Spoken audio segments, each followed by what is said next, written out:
ಇವತ್ತು ಒಂದು ಹಳೆ ಕಾಲದ ರೆಸಿಪಿ, ಅದು ಬೇಸಿಗೆನಲ್ಲೇ ಮಾತ್ರ ಮಾಡ್ಕೊಂಡು ತಿನ್ನುವಂತ ಸಾಂಬಾರಿನ ರೆಸಿಪಿ ಒಂದು ನಿಮ್ ಜೊತೆಗೆ ಶೇರ್ ಮಾಡ್ತಿದ್ದೀನಿ. ಅದು ಗುಡ್ ಸಾರು.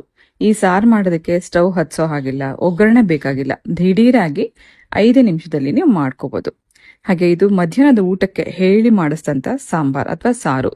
ಸೊ ಈ ಗುಡ್ ಸಾರು ಹೇಗ್ ಮಾಡೋದು ಅಂತ ನೋಡೋಣ. ಹಳೆ ಕಾಲದ ಈ ಗುಡ್ ಸಾರು ಮಾಡೋದಕ್ಕೆ ಇದಿಷ್ಟು ಸಾಮಗ್ರಿಗಳು ಬೇಕು. 1 ಈರುಳ್ಳಿ, 3 ಇಳ್ಕಷ್ಟು ಬೆಳ್ಳುಳ್ಳಿ, 3 ಮೆಣಸಿನಕಾಯಿ, ಸ್ವಲ್ಪ ಕರಿಬೇವು, ಒಂದ್ ಸ್ವಲ್ಪ ಕೊತ್ತಂಬರಿ ಸೊಪ್ಪನ್ನ ಜಜ್ಜಿ ರೆಡಿ ಮಾಡ್ಕೊಳ್ಳೋಣ.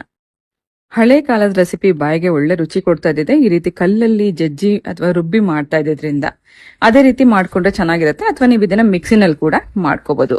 ತುಂಬಾ ಜಾಸ್ತಿ ನೈಸ್ ಆಗಿ ಮಾಡ್ಕೊಳ್ಳೋದು ಬೇಡ, ಅಲ್ಲಲ್ಲಿ ಸ್ವಲ್ಪ ತರಿತರಿಯಾಗಿರೋ ಹಾಗೇನೆ ಈ ರೀತಿ ರುಬ್ಕೋಬೇಕು. ನೀವು ಮಿಕ್ಸಿನಲ್ಲಿ ಮಾಡ್ತಿದ್ರು ಕೂಡ ಸುಮ್ನೆ 1-2 ಸೆಕೆಂಡ್ ಹಿಂಗೆ ಮಿಕ್ಸಿ ಆನ್ ಮಾಡಿ ಆಫ್ ಮಾಡಿ ಈ ರೀತಿ ಮಾಡಿ. ಹಾಗೆ ಮುಖ್ಯವಾಗಿ ನಮ್ಗೆ ಇದಕ್ಕೆ ಬೇಕಾಗಿರೋದೆ ಹುಣಸೆ ರಸ. ಸುಮಾರು ಇಲ್ಲಿ 1.5 ಟೀ ಸ್ಪೂನ್ ಅಷ್ಟು ಹುಣಸೆ ಹಣ್ಣಿನ ಪೇಸ್ಟ್ ನಾನು ಹಾಕೊಂಡಿದ್ದೀನಿ. ಇದರಲ್ಲಿ ಅರ್ಶನ, ಸ್ವಲ್ಪ ಉಪ್ಪು ಕೂಡ ಸೇರಿಸಿ ನಾನು ಈ ರೀತಿ ಪೇಸ್ಟ್ ರೆಡಿ ಮಾಡಿ ಇಟ್ಕೊಂಡಿರ್ತೀನಿ. ನಿಮ್ಮ ಹತ್ರ ಪೇಸ್ಟ್ ಇಲ್ಲ ಅಂತಂದ್ರೆ ಒಂದು ನಿಂಬೆ ಹಣ್ಣಿನ ಗಾತ್ರದಷ್ಟು ಹುಣಸೆ ಹಣ್ಣನ್ನ ನೀರ್ ಹಾಕಿ ರಸ ತೆಗೆದಿಟ್ಕೊಂಡು ನೀವು ಈ ರೀತಿ ಸಾರು ಮಾಡ್ಕೋಬಹುದು. ಇದರಲ್ಲಿ ಅರ್ಶನ ಇದೆ, ನೀವು ಬೇಕಿದ್ರೆ ಒಂದು 1/4 ಸ್ಪೂನ್ ಅಷ್ಟು ಅರ್ಶನ ಕೂಡ ಇದಕ್ಕೆ ಸೇರಿಸ್ಕೋಬಹುದು. ಹಾಗೆ ಒಂದು ದೊಡ್ಡ ಗ್ಲಾಸ್ ಅಲ್ಲಿ 3 ಗ್ಲಾಸ್ ಅಷ್ಟು ನೀರ್ ಹಾಕಿದ್ದೀನಿ. ಆನಂತರ ಜಜ್ಜಿಟ್ಕೊಂಡಿರುವಂತ ಈ ಖಾರ ಇದಕ್ಕೆ ಮಿಕ್ಸ್ ಮಾಡ್ಕೊಳ್ಳೋಣ. ಒಂದು ಒಳ್ಳೆ ಘಮ ಇರುತ್ತೆ. ಆ ಹಸಿರು ಮೆಣಸಿನಕಾಯಿ, ಕೊತ್ತಂಬರಿ, ಬೆಳ್ಳುಳ್ಳಿ ಇದೆಲ್ಲ ಜಜ್ಜಿರೋದು ಘಮ ಇರುತ್ತೆ. ಬಾಯಿಗೆ ಒಂದು ಒಳ್ಳೆ ರುಚಿ ಕೊಡುತ್ತೆ. ಮಧ್ಯಾಹ್ನದ ಊಟದ ಸಮಯದಲ್ಲಿ ನೀವು ಬಿಸಿ ಬಿಸಿ ಅನ್ನಕ್ಕೆ ಇದನ್ನ ಹಾಕೊಂಡು ತಿನ್ಬೋದು. ಟೇಸ್ಟ್ ಚೆಕ್ ಮಾಡ್ಕೊಂಡು ಉಪ್ಪೇನಾರ ಕಡಿಮೆ ಇದೆ ಅಂತ ಅನ್ಸಿದ್ರೆ ಈ ಟೈಮಲ್ಲೇ ಹಾಕೋಣ.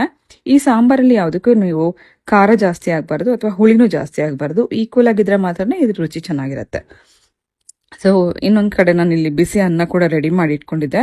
ಬಿಸಿ ಬಿಸಿ ಅನ್ನಕ್ಕೆ ಮಧ್ಯದಲ್ಲಿ ಈ ಸಾಂಬಾರ್ ಹಾಕೊಂಡು ತಿಂತಾ ಇದ್ರೆ ಅದೆಷ್ಟು ಅದ್ಭುತವಾಗಿರುತ್ತೆ. ಹಾಗೆ ಇದಕ್ಕೆ ಸುಮಾರು ಒಂದು 3 ಸೌಟಷ್ಟು ಸಾಂಬಾರ್ ಹಾಕೊಂಡಾಗ್ಲೇ ಚೆನ್ನಾಗಿರುತ್ತೆ. ಇದನ್ನ ತೆಳ್ಳಗೆ ಕಲ್ಸ್ಕೊಂಡು ತಿನ್ಬೇಕು, ಅವಾಗ್ಲೇ ಬಾಯಿಗೊಳ್ಳೆ ರುಚಿ. ಈ ಹಳೆ ಕಾಲದ ಸಾಂಪ್ರದಾಯಿಕ ಸಾಂಬಾರ್ನ ನೀವು ಒಂದ್ಸತಿ ಟ್ರೈ ಮಾಡಿ. ತುಂಬಾ ಈಸಿಯಾಗಿರುತ್ತೆ, ಅಷ್ಟೇ ಬಾಯಿಗೊಳ್ಳೆ ರುಚಿನೂ ಕೊಡುತ್ತೆ.